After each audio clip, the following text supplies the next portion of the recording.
मेरी टिप आपको ये है कि आप मैक्सिमम कोड स्निपेट्स यूज़ किया करें, क्योंकि कोड स्निपेट्स आपका बहुत टाइम बचा लेती है अगर आपने कोड लिखना है।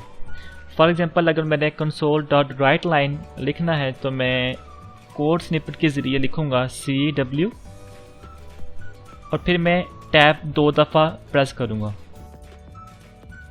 और देखें इसने console.writeLine ऑटोमेटिकली लिख दिया।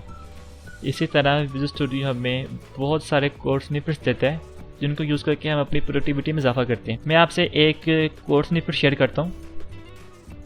अगर आपने कभी स्टैटिक वर्ड में डिलीट कर दिया तो बजाय इसके आप ये दोबारा अपने हाथ से लिखो, आप प्रेस करो SVM और टैब 2 दफ़ा प्रेस करो। जैसे ही आप करोगे तो आप देखोगे कि स्टैटिक वर्ड में लिखा आ जाएगा।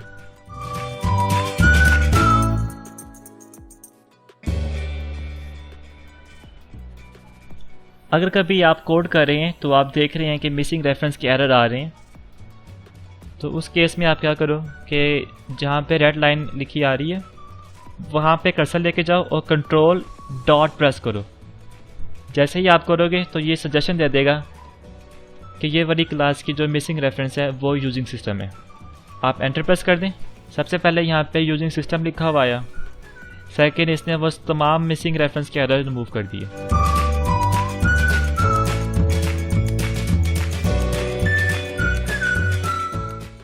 अगर डेवलपमेंट के दौरान इंटेलिजेंस हाइड हो जाए तो उसको दोबारा पॉपअप करने के लिए आपने क्या करना है कि जिस लाइन पे इंटेलिजेंस हाइड हुई है वहाँ पे आप कंट्रोल और स्पेस प्रेस करो।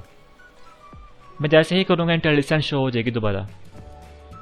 तो अब मैं आपको अगली टिप ये बताता हूँ कि जब आप इंटेलिजेंस के साथ कोड करो तब आप टैब का प्रेस ज़्यादा किया करो, क्योंकि टैब प्रेस करने से कोड ऑटोफिल हो जाता है। देखिएगा मैंने टैब प्रेस किया, उसने ऑटोमेटिकली कंसोल को लिख दिया। इसी तरह मैं लिखूँगा राइट और साथ ही मैं टैब प्रेस करूँगा, इसने ऑटोमेटिकली राइट लाइन लिख दी है। अब मैं ब्रैकेट लगाऊंगा, फिर मैं टैब प्रेस करूँगा और देखिए मैं ब्रैकेट के दूसरी तरफ मेरा कर्सर आ गया। अब मैं सेमीकोलन लगा लूँगा।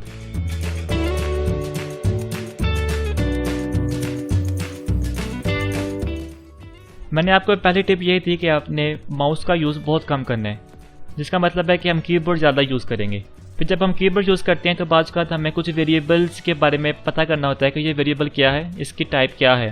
तो जिस तरह मेरे पास ये नेम वेरिएबल है या फिर एड्रेस वेरिएबल है, मैंने देखना है कि इसकी टाइप कौन सी है। तो मुझे उसका मेटा डेटा फाइंड करने के लिए मैंने प्रेस करना है Ctrl+K+I। जैसे ही मैं प्रेस करूँगा वो साथ ही मुझे बता देगा कि ये वेरिएबल है, इसका जो टाइप है वो है स्ट्रिंग। इसी तरह अगर मैं नेम वेरिएबल पे जाऊँ, यहाँ पे आके Ctrl+K+I प्रेस करूँगा तो साथ ही मुझे बता देगा इसका जो मेटा डेटा है कि इसकी टाइप कौन सी है।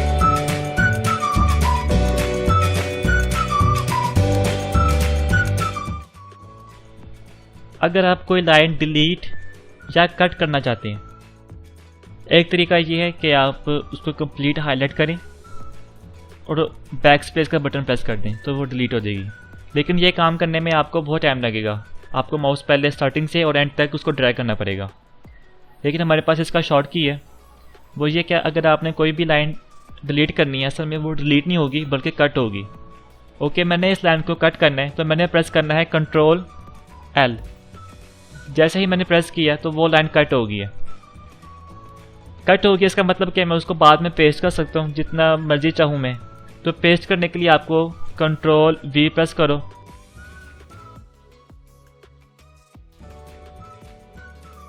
इसका फ़ायदा ये होगा कि अगर आपको एक लाइन बार बार प्रिंट करवानी है तो आप उसको एक दफ़ा कट करके बार बार उसको Ctrl+V कर लो, तो ये आपका बहुत टाइम सेव करेगा और आपकी कोडिंग की जो स्पीड है उसमें इजाफा करने में हेल्प करेगा।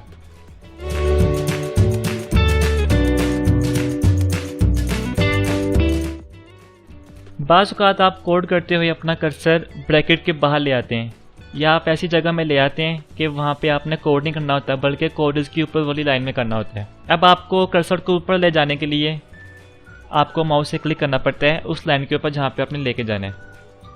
लेकिन ये भी तरीका बुरा है अगर आपने कोडिंग की स्पीड करनी है अपनी।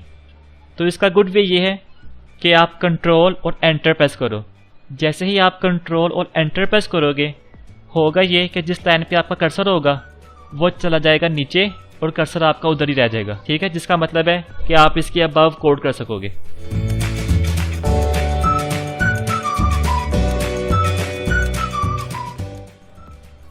डेवलपमेंट के दौरान बाज़ दफ़ा इस तरह की सिचुएशन आ जाती है कि जब आपको महसूस होता है कि आपने ये जो लाइन लिखी है कोड की, ये आपको किसी और जगह प्लेस करनी चाहिए।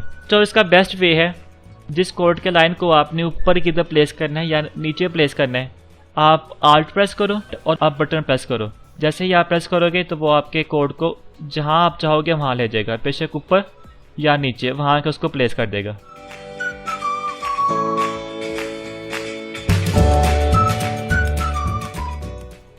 डेवलपमेंट के दौरान हम बहुत सा कोड सिमिलर भी लिखते हैं।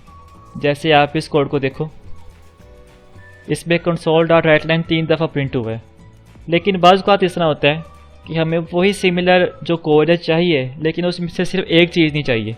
मैं चाहता हूँ कि मैंने इधर console.writeline नहीं लिखना, बल्कि debug.writeline लिखना, बाकी सारा वैसे ही रहेगा।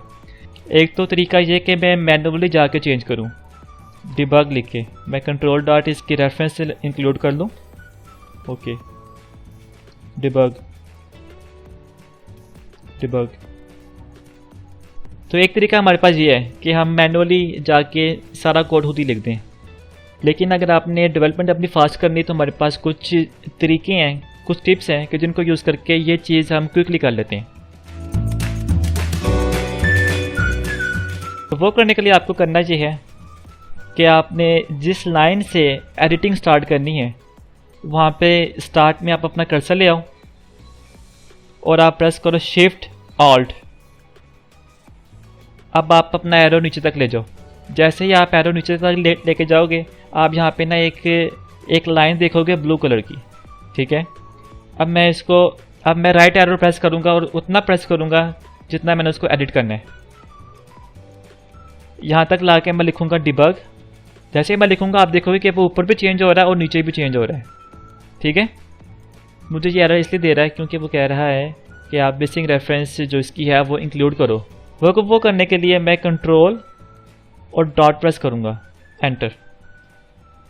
ठीक है, अच्छा ये वाला काम हम इस तरह बिल्कुल भी नहीं कर सकते कि मैं क्लिक करके ड्रैग करूँ, क्योंकि आप ड्रैग करोगे ना तो होगा ये कि वो पूरी लाइन को सिलेक्ट करता है। लेकिन अगर आप इस तरह चलो, शिफ्ट ऑल्ट फिर नीचे आओ और फिर राइट एरो प्रेस करके जहाँ तक आप पे जाना है वहाँ पे जाके स्टे करो और इधर आप कुछ भी लिखो। ठीक है, तो ये सिर्फ वर्टिकल सिलेक्शन है, लेकिन अगर मैं इस तरह करता हूँ तो ये हॉरिजॉन्टल सिलेक्शन है। ठीक है, तो ये फ़र्क है इसमें।